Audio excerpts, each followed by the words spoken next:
ഞാൻ രാവിലെ 9 മണിക്ക് പോയാൽ രാത്രി 9 മണിക്ക് വരുന്ന ഒരാളാണ്. ഞാൻ എൻ്റെ വൈഫിനോട് പലപ്പോഴും പറയും, ഏറ്റവും എടുത്ത് പറയേണ്ട ഒരു കാര്യം എന്ന് പറഞ്ഞാൽ ഞാൻ കണ്ടുവച്ചാൽ ജാമിയയുടെ സയൻസ് അക്കാഡമി ഞാൻ ഇവിടെ ബന്ധപ്പെട്ട 4 കൊല്ലം ഓരോ വർഷവും 100%-ലധികം ഡെവലപ്മെന്റ് അക്കാഡമിക് തലത്തിലും ഞാൻ രാവിലെ 9 മണിക്ക് പോയാൽ രാത്രി 9 മണിക്ക് വരുന്ന ഒരാളാണ്. ഞാൻ എൻ്റെ വൈഫിനോട് പലപ്പോഴും പറയും, നമ്മൾ ഏത് സ്കൂളിലാക്കി കഴിഞ്ഞാലും ഒരു 5 മണിക്ക് തിരിച്ച് വീട്ടിലെത്തുന്നിടത്തായാലും കുട്ടി 5 മണിക്ക് എത്തിയില്ല 6 മണിക്ക് ഇന്നെ വിളിച്ചാൽ എനിക്ക് എത്താൻ കഴിയുന്ന ഒരു ദൂരത്തിലല്ല ഞാൻ 2 മണിക്കൂർ ജോലി ചെയ്തിട്ടാണ് എൻ്റെ ഷോപ്പുള്ളത്.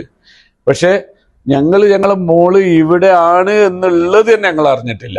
2 കുട്ടികളും അങ്ങനെ ഉണ്ടല്ലോ, ഞങ്ങൾ അവരെ കുറിച്ച് ആലോചിക്കേണ്ട ഒരു വിഷയം. അവര് വിളിക്കുന്നേരം ഫോൺ ആൻസർ ചെയ്യുന്നതെന്നല്ലാതെ വളരെ സേഫും ഞങ്ങൾ വളരെ നിർഭയത്വവും സുരക്ഷിതത്വമാണ്. കാരണം ഒരു സുരക്ഷിത കുറവ് ഇവിടെ ഉണ്ടായില്ല. പിന്നെ ഏറ്റവും എടുത്ത് പറയേണ്ട ഒരു കാര്യം എന്ന് പറഞ്ഞാൽ ഞാൻ കണ്ടുവച്ചാൽ ജാമിയയുടെ സയൻസ് അക്കാഡമി ഞാൻ ഇവിടെ ബന്ധപ്പെട്ട 4 കൊല്ലം ഓരോ വർഷവും 100%-ലധികം ഡെവലപ്മെന്റ് അക്കാഡമിക് തലത്തിലും മോറൽ വാല്യൂസിലും അതേപോലെ പാരൻസിന്റെ അഭിപ്രായങ്ങൾ ശക്തമായി മുഖവിലെടുത്ത് ചർച്ച ചെയ്ത് തീരുമാനങ്ങൾ ഇംപ്ലിമെന്റ് ചെയ്ത് മുന്നോട്ട് പോകുന്നതിൽ 100% വിജയിച്ചിട്ടുണ്ട്. അത് സ്ഥാപനത്തിന് വളരെയധികം ഉയർത്തിയിട്ടുണ്ട്. എനിക്കൊരു 4 മക്കളുണ്ടെങ്കിലും ഇൻഷാ അല്ലാഹ് ജാമിയയിൽ തന്നെ പഠിപ്പിക്കണം എന്നുള്ള